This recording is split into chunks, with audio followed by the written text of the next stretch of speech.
অন্তর্বর্তী সরকারের প্রধান উপদেষ্টা অধ্যাপক মোহাম্মদ ইউনূসের সঙ্গে দেখা করেছেন জাতীয় নাগরিক পার্টির আহ্বায়ক নাহিদ ইসলাম। বাংলাদেশের অন্তর্বর্তী সরকারের প্রধান উপদেষ্টা অধ্যাপক মোহাম্মদ ইউনূস পদত্যাগ করতে পারেন, এমন খবর পেয়ে তার সঙ্গে দেখা করেছেন জাতীয় নাগরিক পার্টির আহ্বায়ক নাহিদ ইসলাম। বৃহস্পতিবার সন্ধ্যায় প্রধান উপদেষ্টার বাসভবন রাষ্ট্রীয় অতিথি ভবন যমুনায় গিয়ে তার সঙ্গে সাক্ষাৎ করেছেন নাহিদ ইসলাম।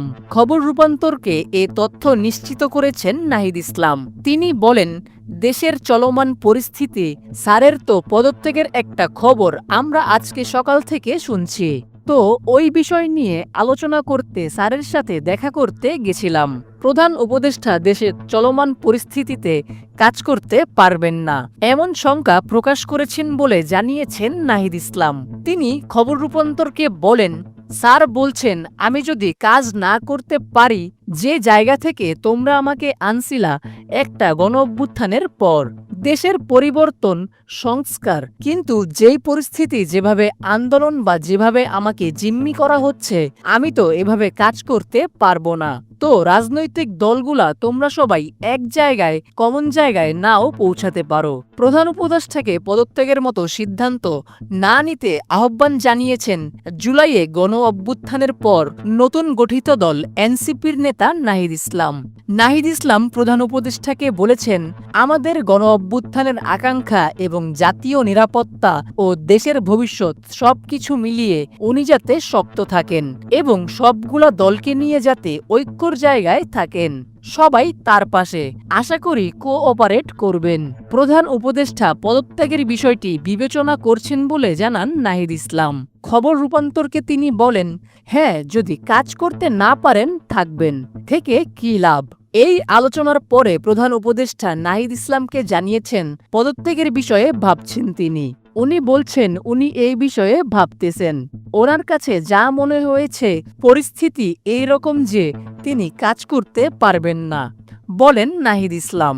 পদত্যাগের বিষয়ে প্রধান উপদেষ্টার এখানকার মনোভাবের বিষয়ে নাহিদ ইসলাম বলেন, এখন উনি যদি রাজনৈতিক দল তার পদত্যাগ চায়, সেই আস্থার জায়গা, আশ্বাসের জায়গা না পাইলে উনি থাকবেন কেন? প্রসঙ্গত, আজই অন্তর্বর্তী সরকারের 2 জন উপদেষ্টা এবং জাতীয় নিরাপত্তা উপদেষ্টার পদত্যাগ বা অব্যাহতি চেয়েছে বিএনপি। ঢাকা দক্ষিণ সিটি কর্পোরেশনের মেয়র হিসেবে বিএনপি নেতা ইশরাক হোসেনকে শপথ পড়ানোর চলমান আন্দোলন থেকে আজ 2 উপদেষ্টা মাহফুজ আলম এবং আসিফ মাহমুদ সজীব ভুঁইয়ার পদত্যাগ দাবি করা হয়েছে। পরে এক সংবাদ সম্মেলন থেকে বিএনপি এই উপদেষ্টা সহ জাতীয় নিরাপত্তা উপদেষ্টা খলিলুর রহমানেরও অব্যাহতি দাবি করেছে। এদিকে বিএনপির এই দাবির পাল্টা প্রতিক্রিয়ায় অন্তর্বর্তী সরকারের 3 জন উপদেষ্টাকে বিএনপির মুখপাত্র হিসেবে আখ্যায়িত করে পদত্যাগে বাধ্য করার হুঁশিয়ারি দিয়েছেন এনসিপির শীর্ষস্থানীয় এক নেতা। তবে তা সংস্কার সুপারিশ বাস্তবায়ন না হলে।